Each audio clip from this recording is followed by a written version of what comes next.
নমস্কার বন্ধুরা, আশা করি সবাই ভালো আছেন, সুস্থ আছেন, সুন্দর আছেন। বন্ধুরা, একজন মানুষ কত বড় তার বিচার কিভাবে হওয়া উচিত, আপনারা কী ভাবেন? আমার মনে হয় একজন মানুষ কত বড় তার বিচার, সে কত বড় চাকরি করে বা কত বড় রাজনীতিবিদ বা কত বড় পোস্টে আছে তার দিয়ে বিচার হওয়া উচিত না। বিচার হওয়া উচিত তার থেকে ছোট মানুষগুলো, মানে তথাকথিত সমাজের নিচু স্তরের মানুষের সঙ্গে সে কীভাবে ব্যবহার করে,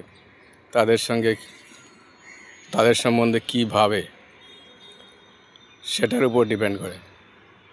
কোনো ব্যক্তি যদি খুব বড় পদে আসীন হয়েও নিচু স্তরের বা তার সাবঅর্ডিনেটের সঙ্গে বা সমাজের নিচু স্তরের মানুষের সঙ্গে খারাপ ব্যবহার করেন, তাদের সঙ্গে খারাপ ধারণা করেন তাদের সম্বন্ধে, তাহলে তার মানসিকতা, তিনি যত বড় পোস্টেই থাকুন না কেন, তার মানসিকতা নিচু স্তরের, এবং সেই ধরনের মানুষগুলি সাধারণত করাপ্টেড হয়। আর সেই করাপ্টেড অফিসার বা সেই করাপ্টেড নেতাদের জন্য আমাদের সমাজ কলুষিত হয়। বন্ধুরা, আমি যে ভিডিওগুলো বানাই, আমার মেন উদ্দেশ্য থাকে নিউ জেনারেশন।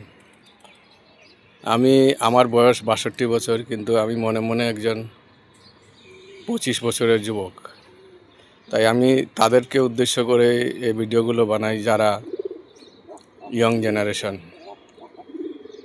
জেনারেশনের মধ্যে আমার মনে হয় করাপ্ট মাইন্ড, ইয়ং জেনারেশনের মাইন্ডটা করাপ্টেড হয় না।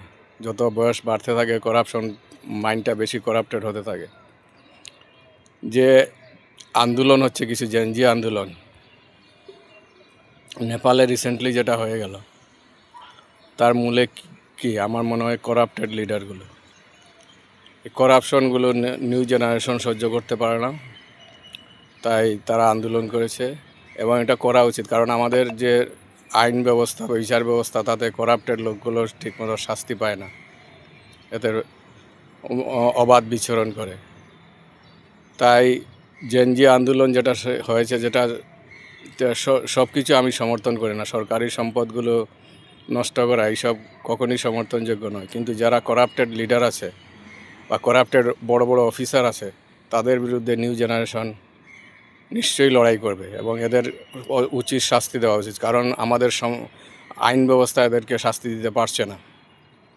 তাই নিউ জেনারেশন কাছে আমার অনুরোধ, তোমরা আসো, এই করাপ্টেড লিডার বা করাপ্টেড যে বড় বড় অফিসারগুলো আছে, ওদের বিরুদ্ধে রুখে দাঁড়াও, ওদেরকে শাস্তি দাও। কিন্তু একটা জিনিস খেয়াল রাখবে, যাতে পাবলিক সম্পদ, সরকারি সম্পদের কোনো হানি না হয়। লোকগুলো শাস্তি পাক, কিন্তু সরকারি সম্পদ বা পাবলিক যে প্রপার্টিগুলো আছে, এগুলি তো আমাদের পাবলিকের পয়সা দিয়েই হয়, ট্যাক্স দিয়ে হয়। তো এগুলো নষ্ট করলে পাবলিকেরই ক্ষতি। সুতরাং এই দিকে নজর রেখে তোমরা শুধু করাপশনের বিরুদ্ধে রুখে দাঁড়াও, করাপ্টেড লোকগুলোকে শাস্তি দাও, করাপ্টেড নেতাগুলোকে শাস্তি দাও, তাহলেই আমাদের সমাজ ব্যবস্থা একটু উন্নত হতে পারে। আমাদের বিচার ব্যবস্থা যতদিন না ভালো হচ্ছে, ততদিন এই ইয়ং জেনারেশনকেই রুখে দাঁড়াতে হবে। Thank you.